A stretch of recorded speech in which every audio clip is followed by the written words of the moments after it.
बिस्मिल्लाहिर्रहमानिर्रहीम। Hello everyone, अस्सलामु अलैकुम। आप देख रहे हैं program health special on special TV. मैं हूं आपका host consultant medical specialist doctor Tanveer Arshad Chaudhary.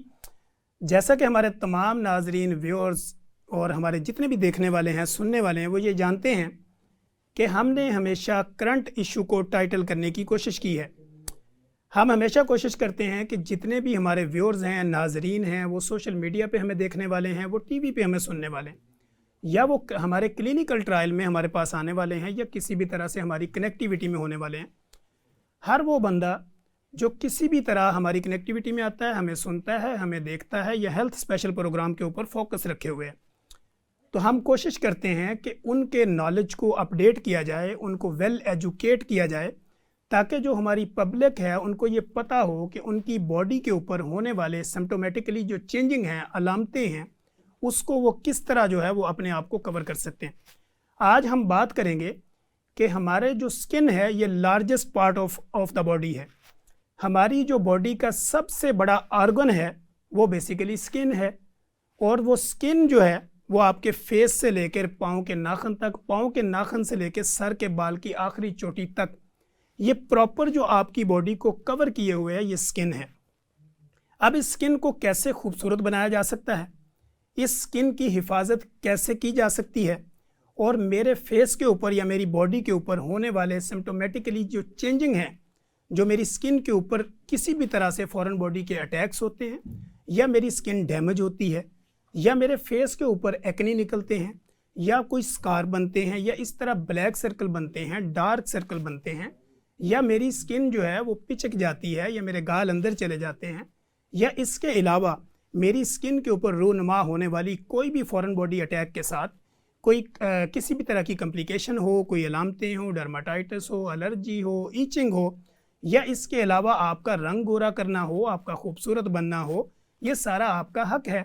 और इसके ऊपर हमारे जो मेडिकल प्रोफेशन के लोग हैं वो किस तरह आपकी स्किन को खूबसूरत बनाने में अपना किरदार अदा करते हैं, इसके ऊपर मैंने बात करने के लिए अपने स्टूडियो के अंदर मोस्ट पॉपुलर, मोस्ट फेमस और एस्थेटिक फिजिशियन और स्किन स्पेशलिस्ट डॉक्टर ज़किया नूर को दावत दे रखी है कि डॉक्टर साहबा मैं आपको अपने स्टूडियो में वेलकम करता हूँ। Thank you so much. Thank you. हम डॉक्टर साहबा से ये जानेंगे कि डॉक्टर साहबा की अपनी खूबसूरती का राज क्या है, और फिर ये हमारे जितने भी व्यूअर्स हैं और जितने भी हमें देखने वाले हैं और जितने भी हमें सुनने वाले हैं, उनको खूबसूरत कैसे बना सकती हैं, या उनको खूबसूरत बनाने के लिए क्या टिप्स दे सकती हैं। तो मैं डॉक्टर साहबा को वेलकम के बाद डॉक्टर साहबा मैं सबसे पहले आपसे ये पूछता हूँ कि जैसे मैंने ये कहा कि स्किन चूँकि लार्जेस्ट पार्ट है आपकी बॉडी का, तो इसको खूबसूरत रखने के लिए इंसान को क्या करना चाहिए? जी, सबसे पहले तो यही है कि सबसे इम्पोर्टेंट बात यह है कि क्या करने से ज़्यादा इम्पोर्टेंट है कि क्या नहीं करना चाहिए, राइट? ठीक है। तो एक सिंगल चीज़ जिसमें मैं बयान कर सकती हूँ दैट वुड बी लाइक कि जितना कम हो सके सन एक्सपोजर को रखें। ठीक है। और अगर निकलें तो सनस्क्रीन का इस्तेमाल करें। अगर मैं इसके ऊपर जितना भी ज़्यादा फोकस किया जाए वो कम है। ठीक है। सो SPF 50 प्लस प्लस प्लस, अगर सिंपल आपकी जेब में 800,000 रुपये है और आप वो किसी अच्छी जगह पे खर्च करना चाह रहे हैं अपनी स्किन को बेटर करने के लिए, तो just invest it in a good sunscreen. ठीक है, यानी वो सूरज की शुआएं लें, फुल जब सूरज गर्म होता है उस वक्त ना लें, जब सुबह सुबह शुआएं निकल रही होती है तो तब लें। एग्जैक्टली। नाजरीन, डॉक्टर साहबा ने जब आपको सूरज की शुआओं की बात की, तो इसमें भी एक साइंटिफिकली अगर हम देखें तो इसमें भी बेनिफिट है, क्योंकि इससे डायरेक्ट जो आपकी बॉडी में विटामिन डी मिलता है। और फिर जब आप आज के मौसम के अंदर किन्नू, मौसमी, संतरा या आप ग्रे फ्रूट का इस्तेमाल करते हैं, तो ये आपकी बॉडी को विटामिन सी भी देता है, और जो विटामिन डी है वो ट्रांसपोर्टेशन का काम करता है आपकी बॉडी के अंदर, और इससे भी आपकी स्किन हेल्दी होती है। अच्छा डॉक्टर साहब, एस्थेटिक जो फिजिशियंस होते हैं इनका रोल क्या है हमारी स्किन के हवाले से, या हमारी कम्युनिटी में इनका आज के दौर में क्या रोल है? देखिए, एस्थेटिक्स का मतलब है खूबसूरती, किसी चीज़ को ऑगमेंट करना, बेहतर बनाना। ठीक है। इसका मतलब ये नहीं है कि अगर आप एस्थेटिक प्रोसीजर्स की तरफ जा रहे हैं या करवाना चाह रहे हैं तो आप में कोई किसी किस्म की ख़राबी है इसलिए आप कराना चाह रहे हैं, लेकिन there is always room for improvement. तो अगर आपको लगता है कि मेरे फेस पे कोई एक ऐसी चीज़ है या मेरी बॉडी पे या मेरी स्किन पे कोई एक ऐसी चीज़ है जो कि मेरा कॉन्फिडेंस लो कर रही है, मुझे किसी तरह से जो है वो कह लें कि सोसाइटी में जो मेरा एक बेस्ट वर्जन है वो शो होने से रोक रही है, ठीक है, और उसको किसी तरह से मेडिकल बाउंड्रीज़ में रह कर विदाउट एनी साइड इफ़ेक्ट्स उसको ठीक किया जा सकता है, बेहतर किया जा सकता है, तो व्हाई नॉट। ठीक है, तो ये रोल है। दूसरा ये है कि आपका जो भी स्किन का इशू है, अगर आप वो किसी प्रोफेशनल से डिस्कस करते हैं, that will be a better choice rather than कि आप किसी मामी चाची ताई से घर में उठ के पूछें कि मैं गोल्डन पर्ल लगा लूँ या ना लगा या लूँ। मुल्तानी मिट्टी मार लूँ। Multani mitti to some extent is fine, लेकिन जो नींबू पकड़ के आप भी आई वो थिंक लगाते हैं, यू कैन खीरे रिलेट, मलना शुरू सीधा कर देते हैं सुबह के टाइम नींबू उठ के। पकड़ के लगा लिया और बेकिंग सोडा लगा लिया, तो आप अपनी पीएच को जो है वो बेसिकली इम्बैलेंस करें। Skin pigmentation, irreversible damage, rash के पेशेंट्स आते हैं, फिर सोचते हैं कि जी अब हम जाके डॉक्टर का जो है ना वो तालीमी मेयार उसको देखते चेक हैं कर कि देंगे अब वो क्या मुझे कर सकते कितना ये ठीक कर सकते हैं। हैं। सो वहाँ तक ना पहुँचे, that is the message. Try करें कि पहले ही किसी डॉक्टर के पास चले जाएं, और अगर आपको कोई स्किन की चीज़ आपने लगाई है घर पे और वो आपको इरिटेट कर रही है, तो वो आपको पहले दूसरे दिन में ही पता चल जाएगा। उसके लिए आपको 20 दिन लगा के स्किन डैमेज करके फिर डॉक्टर के पास जाने की ज़रूरत नहीं है और फिर कहें कि अब आप मुझे 2 दिन में ठीक करके दें, तो ऐसा जो है वो नहीं ठीक है सिस्टम। जैसे डॉक्टर साहब आपने देखा कि सेल्फ मेडिकेशन हमेशा नुकसानदेह होती है। जी बिल्कुल। आजकल हम गली मोहल्लों में देखते हैं, बल्कि चूंकि मैं एज ए क्लिनिशियन प्रैक्टिशनर तो रेगुलर बेस पे ऐसे मरीजों को मैं फेस करता हूं कि जो क्लोबीवेट, डर्मोवेट, हाँ इस तरह जी। की 2-4 क्रीमें उन्होंने टिकटॉक पे इधर उधर देखी होती हैं, तो वो लेके हमारे पास आती हैं कि जी मैंने इसको आमना ब्यूटी में मिक्स करके लगाया था तो मेरी स्किन सारी रेडिश हो गई। तो आप क्या समझती हैं कि जो सेल्फ मेडिकेशन है इससे किस तरह अवॉइड करना चाहिए हमारी जितनी भी ऑडियंस है? देखें, अवॉइड करने से मुराद ये है कि आप कोई भी ऐसी चीज़ जो कि प्रिस्क्रिप्शन ओनली है। अब देखें, पाकिस्तान का ना ये एक बड़ा मसला है कि यहाँ पे ओवर द काउंटर जो है वो बहुत सी चीज़ें अवेलेबल हो जाती हैं जो नहीं भी होनी चाहिए। जी ऐसे ही। आप बिना प्रिस्क्रिप्शन के जाके इवन स्टेरॉइड बाय कर सकते हो, कोई भी ऐसी चीज़ बाय कर सकते हो जो कि आपको किसी भी तरह से हार्मफुल हो सकती है। तो अगर आपको लगता है कि एक डॉक्टर जो है वो 25 साल पढ़ाई करके बैठा हुआ है और तब वो ये चीज़ रेकमेंड कर रहा है और मैं 25 मिनट की गूगल रिसर्च के बाद ये चीज़ अपने आप को डायग्नोज करके खुद से रेकमेंड कर पा रहा हूँ, तो आई डोंट थिंक कि आप एक करेक्ट पॉइंट पे हैं। ऐसे ही। तो अगर आप किसी प्रोफेशनल से मशवरा ले लें, ज़रूरी नहीं कि आप किसी बहुत बड़े डॉक्टर के पास जाएं जिसकी आप फीस नहीं पे कर पा रहे। ऐसे just ask a medical student, किसी फार्मासिस्ट से पूछ लें। जो भी एक बच्चा अगर बायोलॉजी आपके घर में पढ़ रहा है तो I guess they can guide you even better rather than कि आपने जो गूगल पे रिसर्च की है या जो आपको खुद से एक बैठे बैठे थॉट आया है कि मुझे ये कर लेना चाहिए। ठीक है। राइट। तो जो है वो डॉक्टर को थोड़ा सा इम्पोर्टेंस दें, they are there for a reason.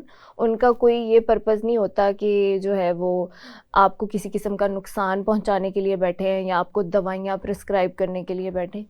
हो सकता है वो बेचारा आपको सिर्फ ये बता दे कि ये चीज़ ना करो या पानी ज़्यादा पी लो। राइट। ऐसे ही। बहुत सारे मरीज़ मेरे पास आते हैं जो कहते हैं हमें ये चीज़ आप लिख दें, हमें मल्टीविटामिन लिख दें, और मुझे लगता है कि वो खुराक से अपना जो है न्यूट्रिएंट्स पूरे कर सकते हैं, तो कोई ज़रूरत नहीं है। ठीक हो गया। जैसे कि नाजरीन आपने देखा कि डॉक्टर साहबा ने सेल्फ मेडिकेशन से लेके एक खूबसूरत मैसेज आपको दिया कि सेल्फ मेडिकेशन हमेशा आपके लिए नुकसानदेह होती है, वो बेशक आप स्किन पे यूज़ करें या आप शुगर, ब्लड प्रेशर, मैदा, जिगर, ब्लड प्रेशर या आप अपनी गैस कब्ज़ की जो दवाइयाँ होती हैं ये भी आप इसी तरह यूज़ कर लेते हैं कि जी फ़लाँ ने ये दवाई ली थी उसको फ़ायदा हो गया तो अब मैं भी ये दवाई ले लेती हूँ। इसी तरह स्किन की जो दवाइयाँ होती हैं इस पर भी हमने देखा, लोग कहते हैं जी फ़लाँ ने एक क्रीम लगाई थी, फेस वॉश लगाया था तो मैंने फ़लाँ को भी सजेस्ट कर दिया विदाउट एनी कंसल्टेशन, तो ये आपके लिए नुकसानदेह होती है। डॉक्टर साहबा ने बड़े ज़बरदस्त अंदाज में इसको एक्सप्लेन किया। तो मैं डॉक्टर साहबा से ये पूछता हूँ, डॉक्टर साहबा ऐसे मरीज़ जिनके एक्नी कम ही नहीं होते, हम उनको बेशुमार मेडिकेशन करते हैं, क्या इसमें हार्मोनल रोल भी होता है एक्नी के अंदर, या ये एक्नी का कोई और इशू होता है, या कोई मिनरल्स की डेफिशिएंसी होती है, या कोई उनकी बॉडी के अंदर कोई ऐसा डैमेजिंग होती है जिसकी वजह से एक्नी ज़्यादा निकलती है? देखिए, डिफरेंट तरह की एक्नी होती है। अगर आपको टीन एज एक्नी आ रही है तो that is very common. Right. अगर आप टीनेज में से गुजर रहे हैं तो आपको हो सकता है 80% या 85% लोगों को एक्नी आएगी ही आएगी। ठीक है।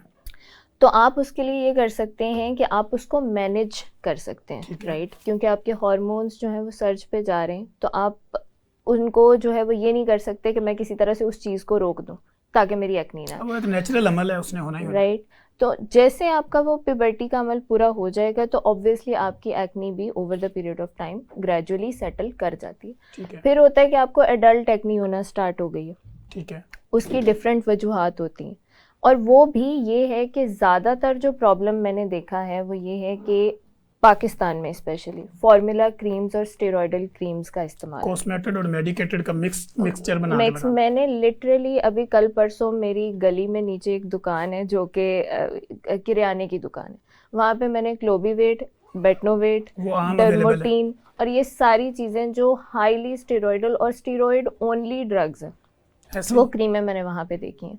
और वहाँ पे बच्चियाँ रहती हैं, लड़के रहते हैं, टीनेजर, हॉस्टल करीब होगा, वो लेते होंगे, उन्होंने अवेलेबल कर वो लेते हैं और वो लगाते भी हैं। तो ऑब्वियसली आपकी एक्नी अब आप कुछ भी कर लें वो कभी भी सेटल नहीं होगी। और दूसरा ये कि अगर आपने एक दफ़ा वो क्रीम लगाई और उसके आपने रिजल्ट देख लिए कि मैं 2 दिन में मेरा कलर जो है वो गोरा मुझे परसीव होने लग गया था, अब आप जब डॉक्टर के पास जाएंगे तो आप मेडिसिन से भी यही उम्मीद रखेंगे कि डॉक्टर मुझे एक ऐसी क्रीम लिख के दे जिससे 2 दिन में मेरा रंग साफ हो जाए। सही। वो पॉसिबल नहीं होता जब आप एक बाउंड्री में रह के किसी का ट्रीटमेंट कर रहे होते हैं without any side effect, healing की तरफ बॉडी को लेकर जा रहे हैं, तो 2 दिन में हम ट्रीटमेंट नहीं कर सकते और ये चीज़ बहुत क्लियरली कम्युनिकेट कर दी जाती है। बाकी ये कि कौन सी चीज़ें एक्नी को ट्रिगर कर रही हैं आजकल के माहौल में, तो वो ये है कि ज़्यादा शुगरी चीज़ों का, सॉल्टी चीज़ों का इस्तेमाल। Let's make it very clear कि जो फ्राइड चीज़ें हैं वो उतना एक्नी को ट्रिगर नहीं करती की हुई और वाइट पॉइजन जितने भी होते हैं हमारे, जो फ्राइड हैं वो डिफरेंट हैं, जो हाईली सॉल्टी और शुगरी हैं वो डिफरेंट यानी सैचुरेटेड फैट की आप बात करें, जी, जंक फूड की बात, जी। जो जंक फूड है उसमें फ्राइड चीज़ों से उतना ज़्यादा ट्रिगर नहीं होगा जितना अगर आप शुगर का इस्तेमाल ज़्यादा करते हो, क्योंकि वो ऑब्वियसली इंसुलिन रेजिस्टेंट पैदा करेगा, वो फिर आपकी बॉडी में sebum production, oil production phase पे ज़्यादा होगी, जिससे एवेंचुअली आपकी एक्नी निकलना स्टार्ट हो जाएगी। स्लीपिंग पैटर्न बहुत ख़राब है, रात के 3 बजे तक बैठ के रीलें देखते हैं, तो वो नहीं करना होता। और फेस पे हाथ लगाते रहते हैं हर वक्त, हेयर स्टाइल्स ऐसे बनाते हैं जैसे कुछ लोगों का मैंने देखा अगर एक्नी है तो वो निकालते हैं, छीलते हैं, खुद से घर पे एक्सपेरिमेंट करते हैं। सुबह के टाइम लोग जो ना सलावा भी लगाते हैं, कहते हैं जी किसी ने बताया था इससे एक्नी बैठ जाती है। अच्छा, दिस इज न्यू। नहीं, ये शुक्र है मैंने अभी तक नहीं देखा। पेशेंट आते हैं, वो कहते हैं मैं सुबह सुबह उठ के ना अपना थूक लगाता हूँ पिंपल के ऊपर, तो पिंपल खत्म हो जाता है। ओके। तो मैंने कहा मैं भी हो सकता है ये एंटीसेप्टिक का रोल अदा करता है। अब प्रोबेबली अब कुछ भी जो है वो एक्सपेक्टेड है। कोई भी चीज़ जब मैं सुनती हूँ तो मुझे बहुत ज़्यादा शौक नहीं लगता, अलबी लाइक के मुझे लगता है कि कर ही रहे होंगे, या फिर अपनी मर्जी से वही स्टेरॉइड लेके एक्नी पे लगाना स्टार्ट कर देते हैं, बेटनोवेट लगा ली, कुछ भी लगा लिया। उससे ज़्यादा भी ये है कि पानी जो है उसका इस्तेमाल प्रॉपर नहीं है। जैसे मैंने पहले कहा कि पानी बहुत ज़्यादा भी नहीं जो है वो पीना, लेकिन ये भी नहीं है कि पियो ही ना, डिहाइड्रेशन से आप बैठे रहो, राइट। और जब खाना खाना है तो हमेशा जंक खाना है, कोई अच्छी चीज़ नहीं खानी और घटिया चीज़ों से बॉडी को फुल करते जाना है, तो ऑब्वियसली वो आपके बालों पे भी नज़र आएगा, आपके मुंह पे भी नज़र आएगा, आपकी बॉडी पे भी नज़र आएगा। और फिर जाके जब आप कंप्लेन करो कि जी मुझे आराम नहीं आता, मुझे ये नहीं होता, because you are not doing the correct thing ना। जब आप सही चीज़ नहीं करोगे तो सही रिजल्ट्स नहीं आएंगे। अच्छा डॉक्टर साहब, ये तो हमने एक्नी की बात कर ली कि आपके पिंपल निकला, एक्नी निकला, अब एक्नी खत्म हो गए, हाँ, अब उसके नीचे निशान रह गए और उसके बाद हमने देखा ब्लैक सर्कल बन गए या डार्क सर्कल बन गए, या रंग गोरा करने की आजकल लोगों का बड़ा शौक है। लोग हमारे पास आते हैं कि रंग गोरा कर दें, फिर उन्होंने कहीं ना कहीं से देखा होता है जी मैंने ग्लूटाथायोन के इंजेक्शन लगाए, विटामिन सी मिक्स किया, तो वो आपको पता है कि लाखों रुपए लगा के लोग वो इंजेक्ट करते। तो क्या इसकी एफिकेसी क्या है ग्लूटाथायोन की, और जो एक्नी के बाद निशान रह जाए तो उनको कैसे ख़त्म किया जा सकता है? ठीक है, जो एक्नी के बाद निशान हैं उनका ये है कि डिफरेंट प्रोसीजर्स होते हैं जो कि टॉपिकल होते हैं, लोकल होते हैं, आपके सिर्फ उसी एरिया पे किया जाएगा जहाँ पे आपका निशान है, जिसमें आपके केमिकल पील्स आ जाते हैं, micro needling with plasma therapies, meso serums आ जाते हैं। ठीक है। उसके अलावा आपके कुछ लेज़र के सेशंस आ जाते हैं। ठीक है। अब इन सब के नाम सुन के लग रहा होगा कि पता नहीं क्या है, बड़ी को मुश्किल चीज़ें हैं। ऐसा नहीं है, आधे घंटे का प्रोसीजर होता है, आप आते हैं, करवाते हैं, you are good to go. मुल्तानी मिट्टी या नींबू लगाने से बेहतर है। गाचनी भी लोग लगाते हैं, हाँ, बेसन भी लगाते हैं, हाँ, सोडा भी लगाते हैं। हाँ, इनसे बेहतर है, क्योंकि इनका ये है कि आप किसी लाइसेंस्ड डॉक्टर, किसी प्रोफेशनल से करवा रहे हो जो कि अपनी सुपरविजन में या खुद कर रहा है, तो ऑब्वियसली उसको पता है कि आपकी स्किन की डेप्थ क्या है, मैंने कितने पे रख के इस बंदे को कितना करना है। ठीक है। तो उसके साथ कोई भी किसी किस्म के साइड इफ़ेक्ट नहीं होते। दूसरा ये नहीं होता कि जी, अक्सर ये परसेप्शन होता है कि पेन हो जाएगा हमें, कहीं हम करा लें तो हमें पेन ना हो जाए या उल्टा ना कुछ हो जाए। उल्टा कभी भी किसी को कुछ नहीं होता। जब भी बल्कि उनको रिजल्ट्स आते हैं सालों बाद, जो है वो 10 साल से स्कार लेकर घूम रहे हैं, उन्होंने ट्रीटमेंट कराया, विद इन 2-3 मंथ्स उनका फेस क्लियर होना स्टार्ट हो गया, तो दे ऑलवेज रिग्रेट कि हमने पहले क्यों नहीं स्टार्ट करवाया। ठीक है, राइट। दूसरी बात रह गई कि ग्लूटाथायोन और वाइटनिंग की। तो ये वाइटनिंग का जो मसला है कि हमारी सोसाइटी में वाइटनिंग चाहिए, ये अभी का मसला नहीं है, ये हमेशा से मसला है। अंग्रेज़ चले गए, वाइटनिंग कॉम्प्लेक्स छोड़ अच्छा गए। वैसे ओवरऑल जो हमने देखा जाए, अगर हमारे पूरे इस खित्ते और रीजन में बात की जाए, तो यहाँ पे तो लोगों का एक जो नॉर्मल रंग है वो गंदमी रंग है, प्योर हम गोरे तो है ही जी, नहीं। Exactly. And that is a very थोड़ा सा एक सीरियस पॉइंट में टच करना चाह रही हूँ कि हमारी जो इंडस्ट्री है, जो टीवी इंडस्ट्री है या फिल्म्स हैं, वहाँ पे भी ज़्यादातर जो है वो बहुत गोरे लोगों को प्रमोट किया जाता है। ठीक है। आपने देखा नहीं होगा कि कोई सांवली या थोड़े डार्क कलर की एक्टर या एक्ट्रेसेस जो है वो लीड रोल में कि वो लीड रोल में आ रही हैं। अच्छा। तो जब वो इस तरह का परसेप्शन आप बिल्ड कर देते हो, तो उससे फिर क्या होता है कि हर किसी को लगता है कि मुझे जो है ना वो फलां एक्टर या फलां जो मीरा है, मीरब है, फलाना उस हीरोइन जैसा या उस हीरो जैसा मुझे लगना है। और आपको नहीं पता कि उन्होंने उस वहाँ तक पहुँचने के लिए कितनी स्ट्रगल की है। प्लस ये है कि वो कैमरा पे आते हैं तो उनको एक सर्टन तरह से दिखना होता है, क्योंकि उनका लाइटिंग चीज़ें वो उस तरह से होती हैं। घर बैठे हुए आपको जो है वो इतना कोई मुसीबत नहीं पड़ी हुई कि आपने जो है वो उस बंदे या उस बंदी की तरह ही दिखना है। ठीक है। प्लस ये है कि आपके जो इर्द गिर्द लोग हैं वो आप ही के कॉम्प्लेक्शन के हैं। पाकिस्तान जो है वो कोकेशियन कंट्री तो है नहीं, एशियन से हम लोग, नॉर्मल कलर है हमारा। तो वो चीज़ जो है वो हमारी टीवी इंडस्ट्री को भी सामने लानी चाहिए कि जो नॉर्मल पॉपुलेशन का जो नॉर्मल कलर है उसमें आप ऐसे कैरेक्टर्स डेवलप करें जो कि बहुत ज़्यादा मुतासिर करने वाले हों। जी नाज़रीन, यहाँ पे हम लेते हैं एक ब्रेक के बाद डॉक्टर साहबा से हम यहीं से खूबसूरत बातें डॉक्टर साहबा कर रही हैं आपको खूबसूरत बनाने के लिए। आज हमने ये प्रॉपर प्रोग्राम किया, तो आप देख रहे हैं कि आज का जो health special show on special TV है, ये आपको खूबसूरत बनाने के लिए कि आपकी बॉडी की जो पूरा एक लार्जेस्ट, जैसे मैंने आपको बताया कि ऑर्गन है, आपकी बॉडी का एक प्रॉपर जो हिस्सा है वो सारे का सारा स्किन है, और स्किन को खूबसूरत रखने के लिए हमने अपने स्टूडियो में डॉक्टर साहबा को दावत दी हुई है। तो डॉक्टर साहब कंटिन्यू करें कि लोग गोरा होना चाहते हैं और कैसे। ठीक है, तो जहाँ तक हमने बात छोड़ी थी कि टीवी इंडस्ट्री को करना चाहिए, उससे ज़्यादा इम्पोर्टेंट ये है कि आपको खुद एक सेल्फ अवेयरनेस होनी चाहिए। You need to be confident in whatever you are. अगर उसमें आपको लगता है कि मैं अगर गोरा हो जाऊँगा तो मुझे ज़्यादा अच्छा लगेगा, बजाय इसके कि उसके पीछे रीज़न ये हो कि इसका रिश्ता हो जाएगा, या इसके रिश्ते वालों ने ये डिमांड की है, या इसके कज़न ज़्यादा गोरे हैं तो ये गोरा या गोरी नहीं है इसलिए इसको कराना चाहिए। तो उसके पीछे कोई एक एक्सटर्नल नेगेटिव फैक्टर रखने की बजाय अगर आप अपने आप को रख के चलते हैं कि मुझे ज़्यादा अच्छा लगेगा, या मैं ग्लूटाथायोन लगा लेता हूँ, विटामिन सी लगा लेता हूँ तो मेरी स्किन नीट हो जाएगी। बिकॉज आपको भी पता है विटामिन सी भी एंटीऑक्सीडेंट है, ग्लूटाथायोन भी एंटीऑक्सीडेंट। ठीक है। अगर ये बॉडी के अंदर जा रहे हैं तो कोई किसी किस्म का नुकसान आपको नहीं करेंगे, फ़ायदा ही करेंगे।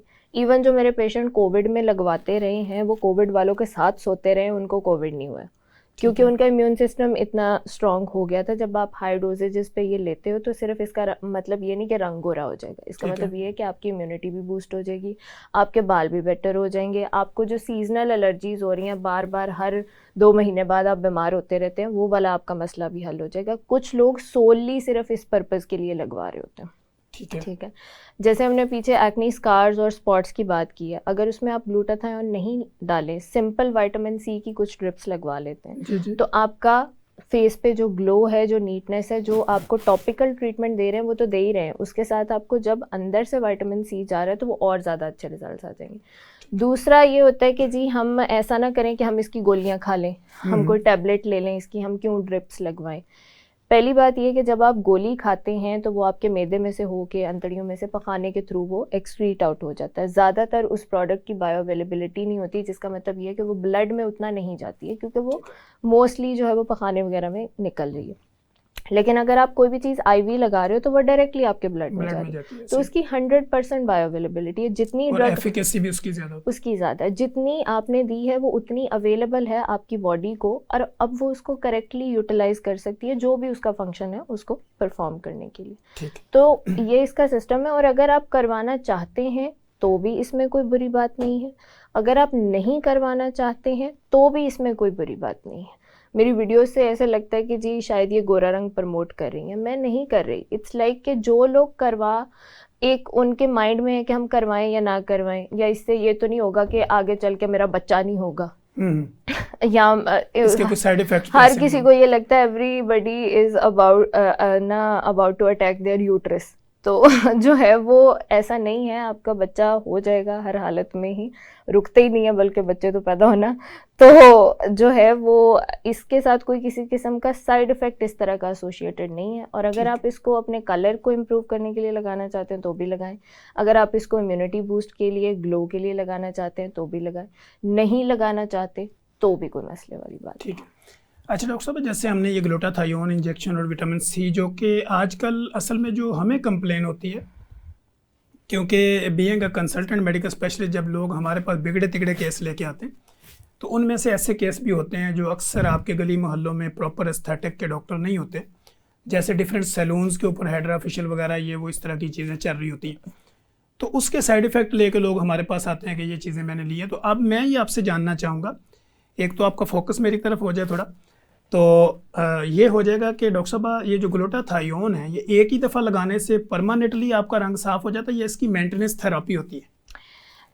देखें, कोई भी चीज़ जब आप एक्सटर्नली बॉडी में डालते हैं ना, तो बॉडी का रिएक्शन ये होता है कि इसको किसी तरह से बाहर निकाला जाए, राइट? तो अब ये होगा कि बॉडी उसको कितना जल्दी और कितना लेट निकालती है वो आप उसको मैनेज कर सकते हो। ठीक है। जब आप आईवी ग्लूटाथायोन देते हो तो वो 2 से 3 साल तक आपकी बॉडी में रहता है उसी डोजेज पे। अगर आपने कलर को फेयर करने के लिए दिया तो आपका कलर भी इवेंचुअली फेयर ही रहेगा। ठीक है। उसके बाद क्योंकि स्लोली बॉडी उसको मेटाबोलाइज करेगी और बाहर निकालने की कोशिश करेगी, तो हो सकता है कि आपका कलर जो है वो थोड़ा डल होने लग जाए। ये नहीं कि आज रात सोए सुबह उठ के काले उठेंगे, ऐसा नहीं, स्लोली होएगा। तो उस टाइम पे आपको मेंटेनेंस थेरेपी की ज़रूरत पड़ती है और आपको लेना भी चाहिए। ठीक है। आफ्टर 2 to 3 years आप साल में 1 या 2-3 इंजेक्शन लगवा सकते हैं उसी कलर को मेंटेन करने के लिए। ठीक है। And that's about it. अच्छा डॉक्टर साहब, ये जो इंजेक्शन जब हम लगाते हैं तो इसका कोर्स होता है कोई बाकायदा कि कितने इंजेक्शन आपने लगवाने हैं? जी, इसका कोर्स होता है क्योंकि ऑब्वियसली आप एक बायोलॉजी को चेंज कर रहे हो ना, एक नेचुरल कलर है एक बंदे का, उसको यानी वो पर डे के हिसाब से लगेगा? जैसे कुछ पेशेंट आते हैं वो कहते हैं जी हमें किसी ने रिकमेंड किया हुआ है कि आपने 2 ग्लूटाथायोन इंजेक्शन लेना, एक विटामिन सी लेना और 100 ml NS के अंदर डाल के तो आपने इंजेक्ट करना और हर दूसरे दिन करना है और कम से कम 10 इंजेक्शन जो है ना वो इंजेक्ट करने। क्या यही प्रोसीजर? जी, ये डिपेंड करता है पेशेंट टू पेशेंट, डिपेंड करता है पर्सन टू पर्सन। इस चीज़ पे डिपेंड करता है पेशेंट की एज कितनी है, उसका वेट कितना है, उसको कोई साथ में बीमारी या कोई मसला तो नहीं, जिगर गुर्दे वगैरह का इशू तो नहीं चल रहा। पहले उनके लैब टेस्ट करवाए जाते हैं, अगर वो नॉर्मल रेंजेस में आते हैं तभी हम उनको आईवी जो ट्रीटमेंट है वो सजेस्ट करते हैं, राइट? और उसके अकॉर्डिंग उनकी डोजेज होती है। 1 हफ्ते का गैप तकरीबन जो है वो दिया जाता है एक इंजेक्शन से दूसरे के बीच में आइडियली। अच्छा, आपके क्लिनिकल ट्रायल में कोई रिएक्शन भी इसका रिपोर्ट हुआ कभी? नहीं, मेरे पर्सनली नहीं हुआ है, लेकिन ये हो सकता है कि अगर आपने ड्रिप लगाई है, आईवी ड्रिप है, बिकॉज वो ब्लड में डायरेक्टली जा रही है, तो उस टाइम पे आपका बीपी ऊपर नीचे हो सकता है, इसलिए इम्पोर्टेंट है। लेकिन सम टाइम मैंने देखा है कि साइकोलॉजिकल इफेक्ट भी होते हैं। मसलन एक बंदा जो ना वो नफ्सियाती इस कदर हाइपर हुआ है कि मैंने ये लगवा के मैं क्लिनिक से बाहर निकलूंगा तो गोरा हो जाऊंगा, उसके माइंड में ये स्टोरी चल रही होती है, तो फिर अगर उसने लगाया तो मे भी हो सकता है डिप्रेशन से या उसको कोई इशू हो गया हो। नहीं, ऐसा नहीं होता है, उसमें फिर रोल आपका ही आता है बीइंग अ डॉक्टर कि आपने उसको कैसा काउंसल किया है। तो जब ठीक है। आप कोई भी ट्रीटमेंट स्टार्ट करते हैं तो आप ऐसे ही ट्रीटमेंट स्टार्ट नहीं करते, आप पहले डॉक्टर और पेशेंट बैठ के निगोशिएट करते हैं ठीक है। कि क्या रिजल्ट होंगे, आपकी क्या एक्सपेक्टेशन है, मैं आपको क्या प्रोवाइड कर सकती ठीक है, यानी ये 100% नहीं होता, इसका रिजल्ट 100% होता है, हूँ। ये होता है कि ये डिपेंड करता है। वेरी करेगा अच्छा। Person to person. अच्छा, दूसरा डॉक्टर साहब इसी से रेलिवेंट एक अगला सवाल है कि आपने समझ लें कि रंग गोरा करने के लिए आपने इंजेक्टेबल ट्रीटमेंट भी ले लिया और मेडिकेशन भी कर रहे हैं, आप अपने फेस पे अप्लाई भी कर रहे हैं, तो हाइड्रा फेशियल का हमारी बॉडी में क्या रोल होता है और हाइड्रा फेशियल कब करवाना चाहिए, और हाइड्रा फेशियल के कोई साइड इफेक्ट भी रिपोर्ट हुए आपके क्लिनिकल ट्रायल में? Hydra facial basically as the name suggest hydration के लिए होता है। ठीक है। ठीक है, इसमें सिंपल ये होगा कि मेडिकेटेड सीरम्स जो हैं वो आपके स्किन के फेस के अंदर ऊपर अप्लाई करें। इन्फ्यूज़ कर दिए जाएंगे, ठीक है। थोड़ा सा डीपर लेवल पे किए जाएंगे, ठीक है। और जो इसके अंदर फर्दर चीज़ें होती हैं वो हर पर्सन के लिए कस्टमाइज होती हैं। अगर आपकी एक्नी प्रोन स्किन है तो मैं आपको थोड़ा सा डिफरेंट तरीके से हाइड्रा फेशियल दूंगी, हर ठीक है। किसी पे सेम स्टेप नहीं होते। यही फ़र्क है सैलून और डॉक्टर या किसी इन क्लिनिक हाइड्रा फेशियल करवाने में। ठीक है। सैलून वाले ने एक ही चीज़ करनी है, ब्लीच और पॉलिशर लगा देना, उस टाइम के लिए आपको थोड़ा सा सफ़ेद उसने दिखा तो आपको देना, 5 मिनट में गोरा करके बाहर निकाल उसने निकाल देना है। जो डॉक्टर है, मेरा सबसे पहली बात ही ये होती है कि अगर आप मेरे पास हाइड्रा फेशियल कराने आ रहे हैं तो मैं पहली बात, चाहे आप मेरे पेशेंट्स देख रहे होंगे तो वो समझ ही रहे होंगे, मैं उनसे कह देती हूँ कि मैं आपका रंग गोरा नहीं होगा, ना आपकी रिंकल्स जाएंगी, क्लीनिंग होगी आपकी। हाँ आपकी क्लेंजिंग हो जाएगी, स्किन नीट लगेगी, ग्लो आ जाएगा। If you are up for that then go for it. ठीक है, यानी ये आप समझती है जिस तरह लोग पहले अपना किसी भी सैलून पे जाके फेशियल वगैरह करवाते थे, तो ये उसकी एक जिद्दत है कि जिससे वो सारी चीज़ें आपकी क्लियर होती हैं। जैसा कि नाज़रीन आपने देखा है कि डॉक्टर साहब बड़े ज़बरदस्त अंदाज में, डॉक्टर साहब चूँकि एक पब्लिक फिगर हैं और मैंने डॉक्टर साहब को बुलाया भी इसीलिए था कि हमारे जितने भी हेल्थ स्पेशल प्रोग्राम के नाजरीन हैं या इसके थ्रू हमें जहाँ कहीं भी लोग मिलते हैं, जहाँ कहीं भी हमें देखते हैं, सुनते हैं, मोहब्बत करते हैं, तो उन सब के दिलों के अंदर उठने वाले जो भी ख्यालात हैं, यानी जो उनकी कन्फ्यूज़न है, मिसअंडरस्टैंडिंग है, मिथ हैं, उनको क्लियर करना। तो डॉक्टर साहब हाइड्रा फेशियल पे भी हमने बात कर ली। अब हम ये पीआरपी का रोल क्या होता है? मसलन बहुत ज़्यादा अगर आप ब्लैकिश हैं या आपके डार्क सर्कल बन गए हैं या आपके ब्लैक सर्कल बन चुके हैं, आंखों के इर्द गिर्द आपके स्याह दायरे बन गए, धब्बे बन गए, नींद पूरी नहीं हो रही, तो पीआरपी क्या है और इसका रोल क्या है? पीआरपी का मतलब है प्लेटलेट रिच प्लाज्मा। ठीक है। ठीक है, आपका अपना ब्लड लेके उसमें से प्लाज्मा पार्ट सेपरेट किया जाएगा और उसको सप्लीमेंट किया जाता है। अगर आप हेड पे कर रहे हो तो ऑब्वियसली उसमें यानी बॉडी के किसी भी हिस्से पे उसको किया जा किसी भी सकता हिस्से पे किया जा ठीक सकता है, जहाँ पे भी आप उसको करते हो उसके अंदर है, लेकिन ये डॉक्टर करेगा। डॉक्टर करेगा। ठीक है। क्योंकि इसके अंदर स्टेम सेल्स होते हैं, तो जहाँ पे आप उसको इंजेक्ट करोगे वो उसी चीज़ में कन्वर्ट हो जाएगा। हेड में करेंगे तो हेयर ग्रोथ बढ़ ठीक है। जाएगी, फेस पे करेंगे तो फेस में सर्कुलेशन बढ़ जाएगी, नई स्किन के सेल्स बेसिकली एनर्जी बूस्ट होगी। एनर्जी बूस्ट होगी। इवन बॉडी में पीआरपी इंजेक्ट की जाती है डिफरेंट एरियाज़ के ऊपर, डिफरेंट मसलों के लिए, लाइक स्ट्रेच मार्क्स हैं आपको, आप जो है वो अपना ब्रेस्ट ऑगमेंटेशन करवाना चाह रहे हो, हिप एरिया पे समटाइम्स किया जा रहा होता है, तो क्योंकि ये प्लाज्मा है और आपके अपने ब्लड से लिया गया है तो आपको किसी किस्म का कोई रिएक्शन या साइड इफेक्ट। इसी से रेलिवेंट, डॉक्टर साहब गुस्ताखी की माफ़ी, इसी से रेलिवेंट एक सवाल में और मेरे जहन में आया कि अगर आपके under arm, under breast, under leg, pelvic area, vaginal area, penal area ये अगर ब्लैकिश हो चुका हुआ है तो पीआरपी का इसमें भी रोल है? ट्राई किया जा सकता है, लेकिन उसको कॉम्बिनेशन के साथ दिया जाएगा। देखा जाएगा कि ये एरिया पे जो डार्कनेस है वो क्यों हो रही है। फॉर एग्जांपल अगर आपका वेट बहुत ज़्यादा है, इंसुलिन रेजिस्टेंस है, आप डायबिटिक हैं या उस तरफ जा रहे हैं, तो पहले उन चीज़ों को कंट्रोल किया जाएगा। समटाइम ये होता है कुछ लोग स्वेटी बहुत ज़्यादा होते हैं, तो उसके लिए डिफरेंट प्रोसीजर होते हैं। अंडर आर्म्स में बोटॉक्स भी लगता है जिससे स्वेट कंट्रोल होना स्टार्ट हो जाए। तो पहले रीज़न को फिगर आउट करना इंपॉर्टेंट है, उसके बाद ट्रीटमेंट जो है वो दिया जाता है। पीआरपी उसमें से एक पार्ट ऑफ द ट्रीटमेंट हो सकता है, लेकिन फुल ट्रीटमेंट नहीं होगा। ठीक हो गया। तो पीआरपी इसका ये पेनफुल प्रोसीजर होता है या नॉर्मल होता है और कितना टाइम लगता है इसमें? पीआरपी टाइम जो लगेगा वो तकरीबन आधे से पौने घंटे का टाइम लगेगा। क्योंकि आप ब्लड निकालेंगे, उसको सेंट्रीफ्यूज करेंगे, फिर उसके वो सेल अलग करके फिर आप उसको इंजेक्ट करेंगे। तकरीबन आधे पौने घंटे का टाइम लगेगा। और अगर आप फेस पे करवा रहे हो, बॉडी में कहीं पे करवा रहे हो, या फिर आप स्कैल्प पे करा रहे हो, सर में बालों की ग्रोथ के लिए, सब जगह पे आपको नम किया जाता है, सुन कर दिया जाता है आपको। ठीक है। आपको पेन नहीं फील होती है। ठीक है। अगर हम पेन को ग्रेड करना चाहें तो 2 आउट ऑफ 10 की पेन जो है या डिस्कम्फर्ट आप कह सकते हो आपको फील हो सकती है, उससे ज़्यादा आपको कुछ भी फील नहीं होगा। ठीक है, यानी स्किन के ऊपर किसी भी तरह का कोई निशान है, वो वॉट का हो एक्नी का हो, एक्नी का हो। डार्क सर्कल हो, ब्लैक सर्कल हो, या अगर आपको कोई भी पुराना फंगस हो गया, डर्माटाइटिस होगी, ईचिंग होगी, एलर्जी होगी, या आपकी स्किन के ऊपर कोई भी ऐसा निशान बन गया जो पुराना है, इसको थ्रू पीआरपी और थ्रू लेज़र ख़त्म किया जा सकता एग्जैक्टली ठीक है। बेहतर किया जा सकता है। कोशिश तो ये होती है 100% खत्म हो जाए, लेकिन है। यानी चलें 70-30 भी हो जाए तो गुजारा उनका चल 80-90% हो जाए तो बेहतर ही है ना, उससे अच्छा। तो बेहतर है। ठीक हो गया। अच्छा डॉक्टर साहब, कुछ लोग जो वाट उनके बहुत ज़्यादा होते हैं, मोके निकले होते हैं उनके फेस के ऊपर, उनकी गर्दन के ऊपर, दाएं बाएं, तो कुछ लोग हमने देखा वो दाएं बाएं नीम हकीमों के पास जाते हैं, वो उनको कोई ना कोई चीज़ लगा के वो मौका जला देते हैं, उसका जो निशान होता है वो भी ख़त्म किया जा सकता है? देखना पड़ेगा किस डेप्थ का निशान है। समटाइम्स बहुत ही हालात ख़राब होते हैं, फिर उसमें ये होता है कि उसको डिफरेंट और चीज़ों के साथ, थोड़े से स्ट्रॉन्गर प्रोसीजर्स या लेज़र्स के साथ जो है उसको कंबाइन किया जाता है, लेकिन उसमें बेहतरी आ सकती है। अगर छोटा मोटा निशान है तो डेफिनेटली उसको माइक्रोनीडलिंग। इसी तरह कोई भी कट होता है या कोई एक्सीडेंटल केस होता है या फेस के ऊपर कोई उनके कट स्टिचिंग हुई होती है, तो उसको भी बेहतर किया जा सकता है? जी बिल्कुल, उसको भी बेहतर किया जा सकता है। अगेन डिपेंड करेगा किस डेप्थ का है, किस नेचर का है, हाइपर पिगमेंटेड है, हाइपो पिगमेंटेड है, गहरा है या स्किन के कलर से लाइट है, उसके अकॉर्डिंग ट्रीटमेंट का प्लान दिया जाएगा और उनको टाइम भी बता दिया जाएगा कि आपका ये 1 महीने में ठीक नहीं होना, हो सकता है आपको साल लग जाए, हो सकता है 2 साल लग जाए। अगर आप उसके साथ कंफर्टेबल हैं तो हम ट्रीटमेंट करेंगे, नहीं तो फिर आप अपना देख लो। तो पहले ही उनको सारी चीज़ें कम्युनिकेट की जाती हैं। अच्छा डॉक्टर साहब, बहुत ऐसे पेशेंट आपके पास भी रिपोर्ट होते होंगे, हमारे क्लिनिकल ट्रायल में भी आते हैं, हॉस्पिटल में भी आते हैं, हमारी कनेक्टिविटी में भी लोग होते हैं, तो उनका ये होता है कि जिनकी ये चिक्स जो है ना वो चिपक चुकी होती हैं, यानी ढीलेपन हो चुका होता है, अंदर चली जा चुकी होती हैं, तो इनका भी एस्थेटिक फिजिशियन में कोई इसका हल होता है? जी बिल्कुल, इसका हल होता है। इसको थोड़ा सा जो है ना वो मिनिमली इन्वेसिव या माइक्रो सर्जरी की तरफ लेकर आया जाएगा, और वो होगा कि फिलर्स, बोटॉक्स और थ्रेड्स की मदद से उनका ट्रीटमेंट किया जाएगा।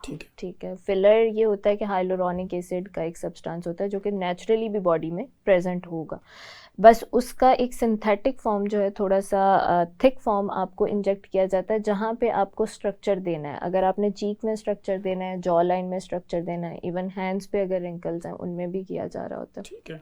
समटाइम्स उसको कंबाइन किया जा रहा होता है थ्रेड्स के साथ, ताकि ये ना हो कि सिर्फ स्ट्रक्चर आए और लटका हुआ स्ट्रक्चर आए। थ्रेड लिफ्ट होगा तो उसमें थोड़ा उठा हुआ फेस आएगा, चिजल्ड आएगा। समटाइम्स बोटॉक्स के साथ किया जाता है ताकि रिंकल्स जो हैं जिनकी वजह से फेस उस तरह से नहीं अच्छा लग रहा, उसको क्लियर अप किया जा सके। तो डिपेंड करेगा। अच्छा डॉक्टर साहब, दूसरा ये कि जो लेज़र ट्रीटमेंट होता है इसके साइड इफ़ेक्ट कितने होते हैं, और लेज़र ट्रीटमेंट जब अगर आप हेयर रिमूवल के लिए यूज़ कर रहे होते हैं तो इसके सेशन वो डिपेंड करता है पेशेंट टू पेशेंट, उसकी कंडीशन के मुताबिक, या जो हेयर होते हैं या जो निशान होते हैं वो परमानेंटली ख़त्म किए जा सकते हैं?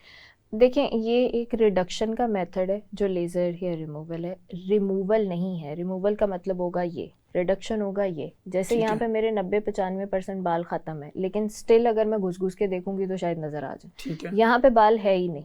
ठीक है, इस तरह से नहीं हो पाएगा। ठीक है। क्योंकि आप बॉडी को फोर्स नहीं कर सकते। Over the period of time आपके डिफरेंट चेंजेस आएंगे, हार्मोनल चेंजेस आएंगे, जिसकी वजह से बाल आ सकते हैं। ठीक है। तो शुरू में अगर आप करवा रहे हैं तो आपको कोई 6 से 11-12 सेशन की ज़रूरत पड़ती है। डिपेंड करता है, किसी को 6 में आ जाएंगे, किसी को 12 में आ जाएंगे। अगर आपको कोई हार्मोनल प्रॉब्लम्स हैं, PCOD लाइक, तो उसमें ज़्यादा भी प्रॉब्लम हो सकते हैं या ज़्यादा नंबर ऑफ सेशंस रिक्वायर्ड हो सकते हैं।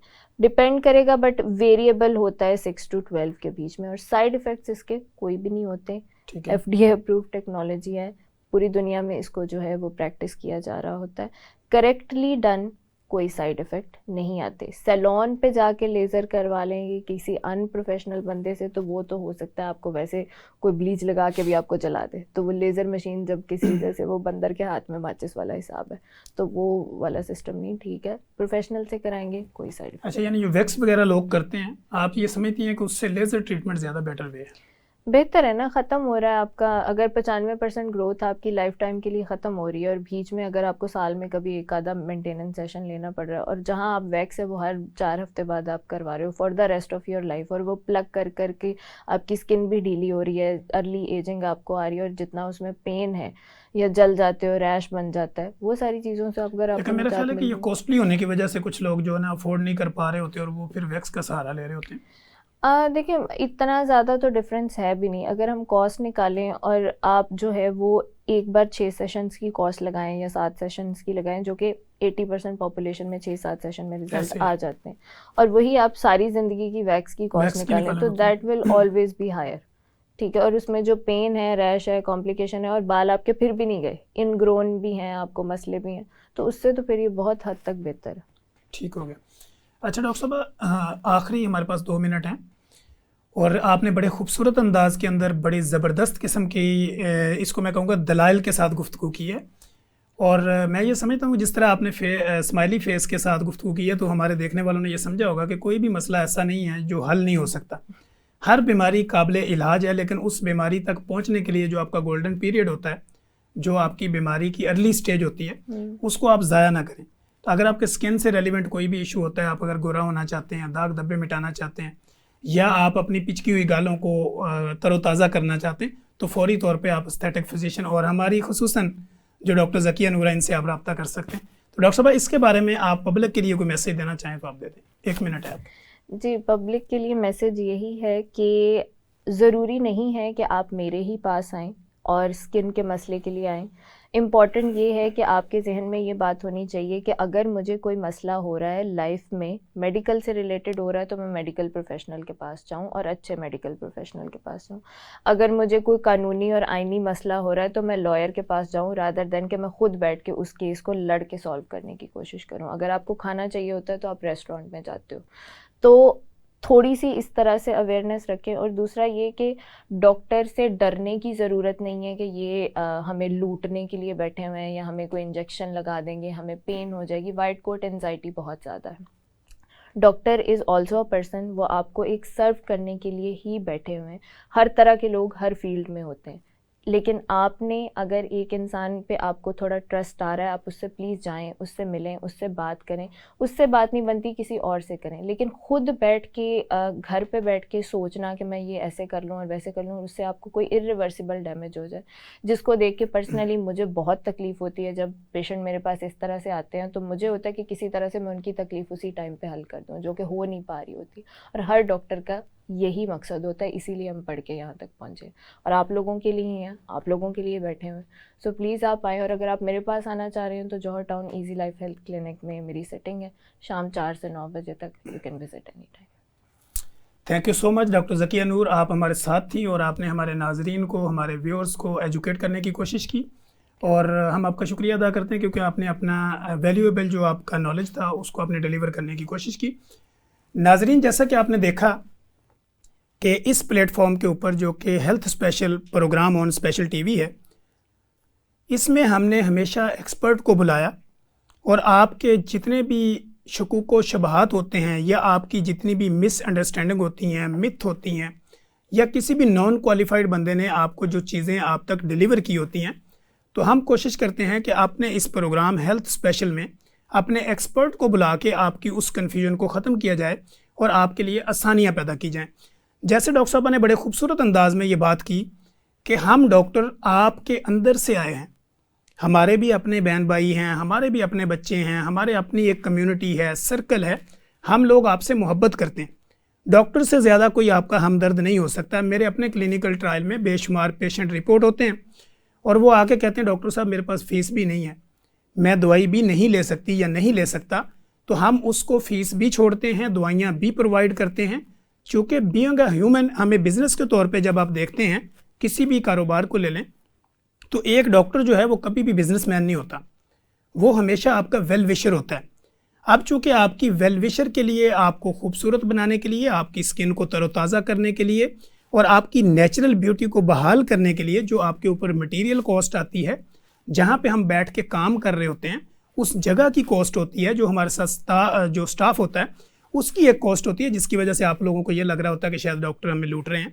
अगर तो हम खाली किसी रोड पे बैठ के काम कर रहे हैं और वो उसका रेंट भी ना हो, हमारे मुलाजिम भी ना हो, हमारा आना जाना भी ना हो, तो मे भी हो सकता है हम आपका फ्री ऑफ कॉस्ट इलाज करें। जैसा कि आप देखते हैं कि किसी भी सरकारी हॉस्पिटल में, गवर्नमेंट पे, जहाँ पे इतना फंड होता है, जो अरबों रुपए वहाँ पे लगते हैं, तो वहाँ पे भी इन चीज़ों की एक कॉस्ट होती है। तो लिहाजा जब भी आपको कोई स्किन से रेलिवेंट किसी भी तरह का कोई इशू हो, कोई मसला हो, तो आप कोशिश करें कि किसी भी डर्मेटोलॉजिस्ट के पास जाएँ, एस्थेटिक फिजिशियन के पास जाएँ, स्किन स्पेशलिस्ट के पास जाके अपना जो आपका इशू है उसको डिस्क्लोज़ करें, ताकि आने वाली जो आपकी स्किन के ऊपर कॉम्प्लिकेशंस हैं उससे आप अपने आप को महफूज रख सकें। हम इंशाल्लाह कोशिश करेंगे कि अपने नेक्स्ट प्रोग्राम के अंदर एक नए एक्सपर्ट के साथ दोबारा हाजिर होंगे। तब तक के लिए इजाज़त दीजिए।